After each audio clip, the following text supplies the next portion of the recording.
Good evening, everyone. Hope you're well. Hope you've had a good week. Hope you had a good weekend. Hope that you are all well. Good to see you all. It's nice to be back. To be there, it feels like I've had a few days off, but obviously I brought you a show of Dan Lawless, Dan United. If you haven't seen that already, make sure that you do check it out. Make sure you smash a like on this video. Make sure you subscribe. If you do want to put any super chats or questions in, then please do feel free. Because we're going to talk about the World Cup weekly. I hope you've all enjoyed the World Cup. To be fair, it has been one that I've probably inconsistently watched and enjoyed. I think some of the games, due to other commitments, I haven't been able to keep up with, but there has been a few surprises and a few shocks already. Good to see Bun the Toot, sorry, is already in. Big up, Dan, mate. Big up yourself, James Bond. Nice one. Nice intro, Dan. Mate, thank you very much, and good to see you as always, James and Colin Addy. Thank you so much for joining us. Guys, smash a like on this if you haven't done so already. Make sure you subscribe to the channel. It's absolutely free to do so. Where do we start? It's been a crazy week, to be fair, of football. And I don't know about you guys, but watching one at 10 a.m., watching one at 1, watching one at 4, watching one at 7, I can get used to that, if I'm honest with you. I haven't been able to do it every day due to work commitments, but what I have been able to do is have football on in and around the background for the majority of the day, to be fair. So it's been beautiful. I must admit that there's been a few shocks, but one thing that's really surprised me more than anything is it feels like this World Cup is the same players as the last 10 to 15 tournaments. I saw today Croatia, Modric playing, Perisic is playing. Germany have still got players like Thomas Muller. How old is he now? Feels like they've just keep going on forever, these players.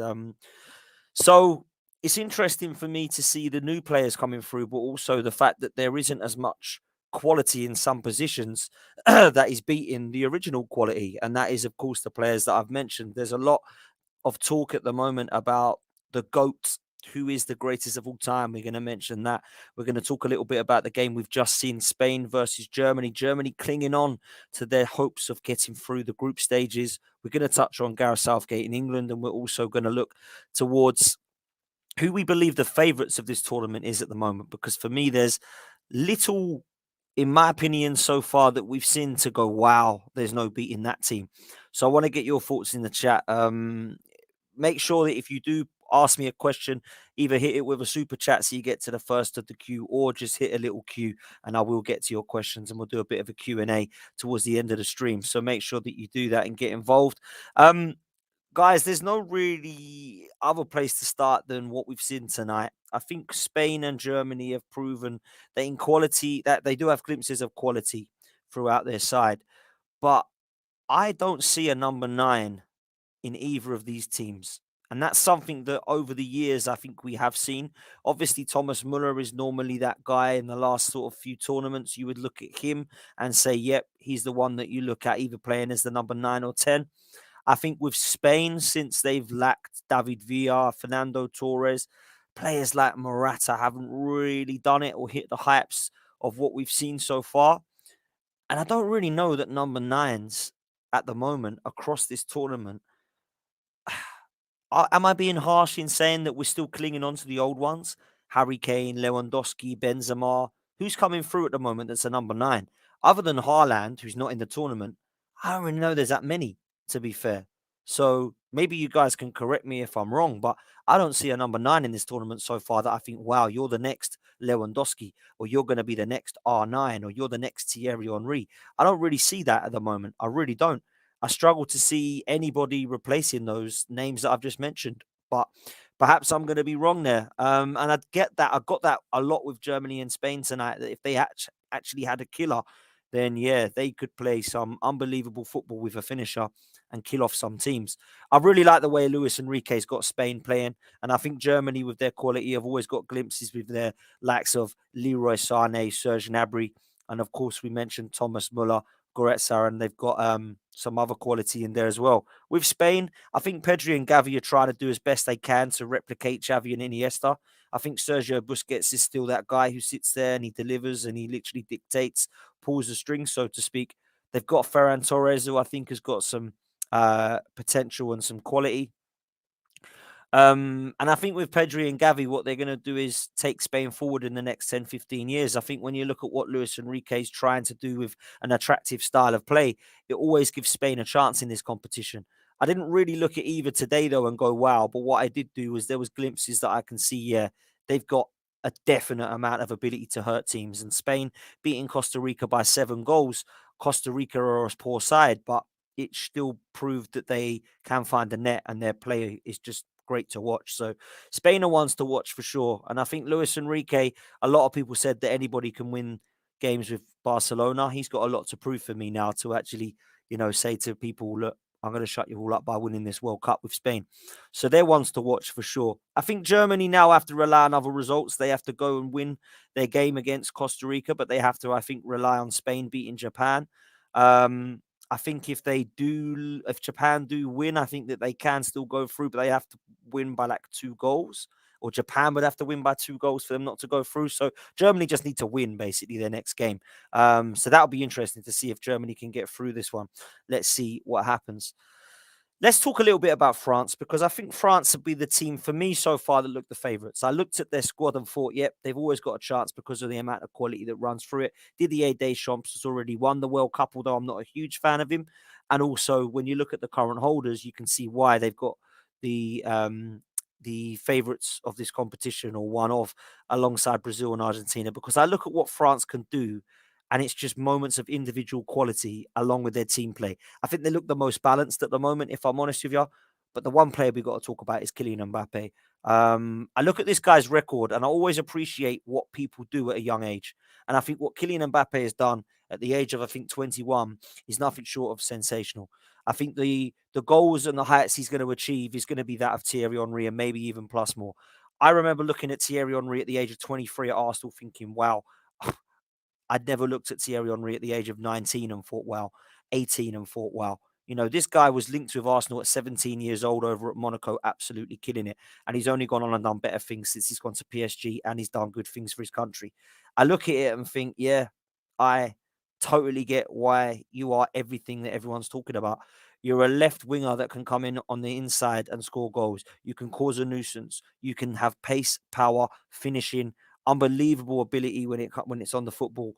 I think he's going to be one of the greats and one of the best that we've seen in a long, long time. And I can understand why him and Haaland have been tipped to be the next Messi and Ronaldo. Now, I don't think Messi and Ronaldo can be beat. I don't think Mbappe and Haaland will get to those heights, but I do think that it's fairly justifiable reasoning as to why they're both being mentioned is the next two best things. Because for me, Haaland and Mbappe look a different level to everyone else on this planet right now when it comes to football. Um, France have a few weaknesses, though. They do. I think they can be got at. Their left back is now injured. They've got the brother, Theo Hernandez, instead of Lucas Hernandez, who's now come in. They've obviously got a defence that I'm surprised Saliba isn't in.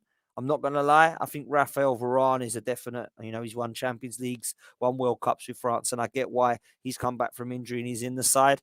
But I don't know. I think if I was to say Saliba and Kenyatte to you, that is going to be the partnership for the next 10, 15 years for France. I feel like they could potentially be got at the moment, and their midfield in Chalmini, who I do like, and Rabiot, it's not Vieira and Petit. That's all I'm saying. So there are weaknesses in that France midfield. They miss Pogba, they miss Kante. That partnership was unreal for France over the last World Cup. So I think they can be got at, but they're certainly the ones at the moment that I look at and think, yeah, you're probably the ones that if I had to throw money on, that I'd say have impressed me the most so far. So France, what can they do? Let's see what you're saying in the chat. Ray Beamer says if France win 2 in a row, then they'll seal themselves in the book of football legends. I think there's quite a few football legends at the moment. Olivier Giroud made it in our stream the other night, being spoken about quite highly and rightly so. Deserves all the plaudits, 100%. Ronnie, big up yourself. He says, I'm sorry, Dan, I've seen Kenyatta and I cannot understand why Saliba isn't starting or coming on. Great for us as Arsenal, but on merit, I don't get it. I truly believe Didier Deschamps is like Gareth Southgate in the fact that he literally just trusts players and only picks those players he trusts. And at the moment, he doesn't trust William Saliba. He trusts Koundé, he trusts Kenyatte, he trusts Varane. I don't think he trusts William Saliba yet, and that's why he's not getting the game time. But I do believe that that's a partnership that we will be seeing for a very long time in this front side in Saliba and Kenyatte. That's France. I wanted to touch a little bit um, on England. But before I go into England, I want to mention last night's game. I didn't see all of it. I saw both the goals. Argentina, from what I could see, probably deserved the win in terms of because they killed the game off. But I think Mexico were working tirelessly hard. But I have to talk about Messi. Um, if England don't win this World Cup, I said I wanted Argentina to win it for this guy. This, for me, is the greatest player of all time. I don't think that Ronaldo has wowed me as many times as Messi has. And people will disagree. They'll say it's Ronaldo. He's done it in all sorts of leagues. He's done it at the World Cup. He's done it at the Euros. He's done it in Man United's team, in Juventus's team, in Real Madrid's team. Yes, I agree with all that. And I'm not saying you're wrong for thinking Ronaldo is the greatest of all time. I'm not saying you're wrong for thinking Maradona is. I don't know. I'm not saying you're wrong for thinking that Pele is. For me, I can only go by players that I've seen on the pitch, and Messi and Ronaldo are the best two that I've ever seen. And that's why I'm putting them as the greatest of all time. I can't compare Pele and Maradona to them, so I didn't see them both play. But I have to look at what Messi's doing with this Argentina side, and I'm not that impressed with Argentina. But this guy, yet again last night, got them over the line. And Messi, I don't think gets enough credit for what he does with that Argentina side. A lot of the time, it's Argentina aren't winning games, so Messi's no good. I think he's been great for the last few tournaments. Messi, I don't understand why people can sit there and say he's been shocking. The Copa America, obviously, and now you've got what he's doing on the pitch last night. I thought he was brilliant and led by example. Showed again why he's so class. Experience broke through. What a goal. Unbelievable goal, by the way, as well, from was it Gonzalez? I can't remember who scored for them now, but absolutely superb. Um, and I feel personally like Messi needs to, for some reason, prove that he's won the World Cup. Now he can be the greatest of all time. Because Ronaldo won the Euros with Portugal, he's currently the greatest of all time. I don't really argue with people about Messi and Ronaldo because I can see both sides of the coin. I understand why people think Ronaldo's the best. I understand why people think Messi's the best. For me, it will always be Messi. I've never seen someone like him live as good as him. I've seen Ronaldo live, thought he was class, wasn't as good as Messi. I see Messi live about 5 or 6 times and it has blown me away. He scored 4 against Arsenal, never forget that. He totally dominated us in every single Champions League game that I saw him playing. And when I've seen him play on TV, I'm just like, how is this guy human? Um, so he's greatest of all time for me. Won everything there is to win in football. Ballon d'Ors, the most. La Liga, unbelievable amount of titles there. Winning in games in PSG now. Looks like he's going to go to Inter Miami and finish his career over there at the age of 35. I think he is now. Fair play to him, man. If England don't win the World Cup, I hope it is Argentina so that people can now put respect on his name finally because I feel like people want to hate on Messi all the time and I never quite understood it, to be honest. But there we go. Yeah, Mum's in the chat. Ronaldo holds the record for both the youngest and oldest player to score in a World Cup. Did I know that? Yes, I did know that. I think when he did the other day, they were talking about that record. So amazing, amazing achievement. But for me, Messi will always be the best. W. James said Messi is our generation's George Best. Yeah, listen, I think from what I hear, George Best was outstanding, but for me, Messi just tips it. He will always be. I don't think there's anybody that can convince me that he's not the greatest of all time, and we'll leave it at that. Let's finish on England because I feel like although there was some shocks today, Belgium going out, I think they look poor. They look exactly like I thought they would. They're 35, all of them now. You've got De Bruyne, who's like 30, and he's their best player. You've got Hazard, who's showing his age at late 30s. Toby Alderweireld and Vertonghen are still at the back. They must be in their late 30s.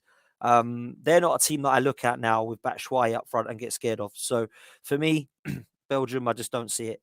There's been other shocks. Of course, we've mentioned Germany already. We mentioned Argentina losing to Saudi Arabia, but they've pulled it back now by beating Mexico. But England, Southgate.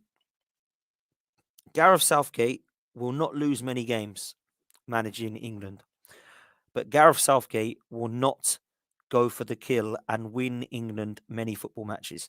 And you need to win games if you want to win the tournament. The reason we went out on penalties was because he sat back after going 1-0 up and conceded. The reason we lost to Croatia in the World Cup was because we went 1-0 up and we sat back and we ended up losing. The other night proved to me how negative he was, because the USA were doing well. They were hard to break down. They tactically had a game plan and it was working. And if they had their shooting boots on, then perhaps it could have been a different scoreline. England could have had their shooting boots on and still would have been 0-0 because we created absolutely nothing.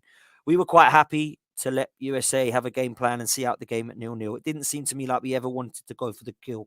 And if there was any moment or any evidence needed that Gareth Southgate did not want to do that, it was taking off Jude Bellingham for Jordan Henderson.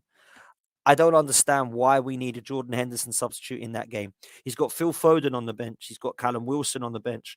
I know James Maddison's coming back from injury, and he's not one that you'd look at using, but there were other options there other than just bringing on Jack Grealish that I thought he could have tried to utilise, but he didn't seem to want to do that. There's his favourites, and when players are playing badly, he's reluctant to take his favourites off. I'm, of course, talking about Harry Kane and Mason Mount. I look at what Mason Mount's done in the last couple of games. It doesn't warrant another start, but I'll be surprised if he drops him because he loves his workhorse and his work rate and his legs. Harry Kane doesn't look fit, swollen ankle, had about 11 or 12 touches of the ball the other night, never looked like scoring, never looked like a threat, and even his link-up play was poor. Everything about his game was pretty poor. Now, I'm not going to start slating him because actually I do believe he's a world-class talent on his day. And we need Harry Kane to be a world-class talent on his day in this competition. But when he's having a poor game, I think we need something else. I do think we need a Marcus Rashford or Callum Wilson that's going to run off the shoulder and try something different. We have got an unbelievable amount or array of talented players there that are all attack-minded, and he doesn't want to utilize them. He doesn't want to try something different. It seems to me that there is so much plan A, plan A, plan A with Gareth Southgate, and it's normally quite a negative defensive approach. Now, I'm not asking for him to use a plan B, but make plan A better. But he's not. His plan A is like for like. Jude Bellingham, Jordan Henderson. Saka off, Grealish on. Try something different. Try something different. If you want to leave Kane on, try Rashford with him or Callum Wilson with him. If you have to play Mason Mount, then try to utilize the substitute so that if he's using his legs and his work rate or whatever it be, then it's actually going to be using the work rate to thread some balls through to some of the players running off of him. At the moment, what I'm seeing from Gareth Southgate in the USA game and certainly in the Nations League is very negative football, and it ain't good to watch. And the last thing I want to say on this, how is Phil Foden not in this side? I'm sorry, I don't get it. I understand Raheem Sterling was player of the tournament. That's fine. Bukayo Saka, exciting to watch. Jude Bellingham, really good to watch. Harry Kane, yep, he has to start up top. But why is Phil Foden not in? Now, I thought he must have had a knock. But actually, Gareth Southgate comes out in the interview and says he doesn't really play in the middle. He plays down the wing. I'm sorry, he can play in the middle. Yeah. He's like a Jack Wilshere, a Paul Gascoigne, a Steven Gerrard, a Frank Lampard. Phil Foden can play in that position. And he has played in that position for England unders and for Manchester City. So why can't he put him in that position? To me, it was a weird thing to say. Weird thing to say. And Phil Foden must be listening to that thinking, hang on, mate, I can play there. What are you talking about? When you're Callum Wilson and you're James Maddison and you're Phil Foden, Marcus Rashford maybe, you sit there and think, how aren't I getting on this pitch at the moment? What's happening? Like, it don't looking too good, and he's waiting until 70 minutes to bring one of us on. So there's a lot of question marks I have over Gareth Southgate, and those are some of the reasons why. I don't think we're going to lose many games under him, so perhaps people will like that. But I don't think we're going to win many under him. I don't think we're going to look at his performances and go, yeah, he's got a winning mentality. He's somebody that I look towards and say, I can see us turning this game around. I can see us going for the kill. Now, some people might sit there and go, but we did against Iran. Yeah, we did. And we actually played really well. And I was impressed with what Gareth Southgate did because he utilised all of his options. He brought on the firepower, the Fodens, the Grealishes, the Rashfords, the Callum Wilsons, and all of them got involved. Didn't see that against USA. So I'm looking now towards the Wales game thinking Wales are going to go all out to win this game. right? All out to win. I think they've got to win statistically 4-0 to have a chance of going through. But we seriously need now to just go and kill that game off. They're not a good side. Gareth Bale and Aaron Ramsey are done. I loved Ramsey as a player. I thought I'd appreciated Gareth Bale. They're done. They're the two better players. Their best player is Kiefer Moore. He's the one who causes more nuisance than the other two. So if we can try and keep him quiet, Harry Maguire, who I thought was probably our man of the match against the USA, albeit not a huge fan of him, if we can keep him on Kiefer Moore and Stones likewise, we should be all right against Wales. We should easily be able to beat them. We could not land on our feet any better when we got that group. USA, Wales, and Iran. Really? Come on. We can't sit there and expect us to be favourites for a competition or one of the favourites for a competition if we can't get through that group. So come on, man. Let's be honest. Let's look at something serious now. Wales have to beat us 4-0, I think, for us not to go through. So let's go there and absolutely smash them. For me, the team, listen, I like Ramsdale, I like Ben White. I understand justification-wise why he's not picking them. I disagree with it, but I understand in his mind why he's not doing it. He trusts Pickford. He doesn't yet trust Ramsdale because he hasn't had an opportunity to play him. Also, right back, Ben White, I don't think it's going to be Trippier. The rest of the team, we all know it's going to be Maguire, Stones, and Shaw. We know it's going to be Bellingham and Rice. We know it's going to be Saka, Sterling, and Kane. I'd love to see him go with Foden instead of Mason Mount. That'd be my one change for Wales. I just think he's going to give us a little bit more creativity and work rate like Mason Mount does. So for me, it's the best of both worlds, man. Best of both worlds. And that's what I want to see. Us killing them off. Us killing Wales off. Not going there and go, oh, we beat them 1-0 just. We're through. We're all happy. I need to see a performance that I'm going to be very, very convinced by, like the one I saw against Iran. And maybe USA cancelled us out and played well, and we can look back and say, fair play to them, we're through, let's move on. Looks like we're going to probably get Senegal, Ecuador, Netherlands. Listen, we're good enough to beat those. We are. I just need to see this manager proving that and using those attacking players in the right way, bringing that firepower on to kill off games. The opposition will sit there and go, wow, Wilson, Rashford, Grealish, Foden, all coming on. What's going on here? This is brilliant. So that's what England fans want to see, and hopefully Gareth Southgate can provide that in the coming games. Then I believe if I'm correct, France is probably going to be the team that we'll face in the semi-finals. And that's where we don't know what's going to happen. They've got the ability to hit us hard. Kylian Mbappe running at Kieran Trippier and Harry Maguire doesn't fill me with confidence, if I'm honest. Giroud is going to be a nuisance for Stones and Maguire. We all know this. I think we can, however, boss their midfield. And we certainly can cause their defence some problems with our attacking threat. So we'll wait till we get there. But if I'm looking at things in my head, I'm thinking France and then Brazil, Argentina in the final. So I think Argentina will still go through. Yeah, it could be interesting. I'm looking forward for James Maddison to get fit because I feel personally like we need somebody like that. I love everything about James Maddison. He's my favourite attacking midfielder outside of Kevin De Bruyne in the Premier League. And I really believe that if he has a good World Cup, he'll definitely get picked up from Leicester in the summer. And it'll be a transfer that will be interesting. If I was to say who I believe would win it, it was between Brazil and Argentina. Now the tournament started, I'm not going to completely change my mind on that. But if I was to say who I think is playing the best football at the moment, it would be France or Spain.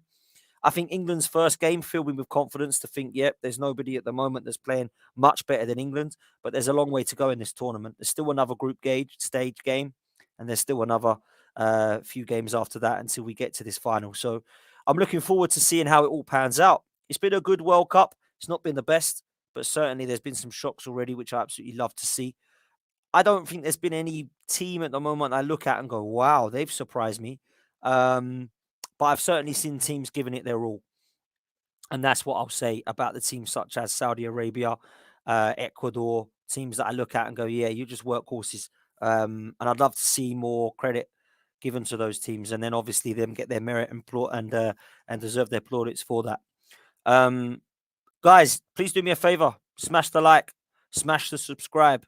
Make sure if you haven't done so already that you do both of those two things. It's absolutely vital for this channel and it's absolutely free.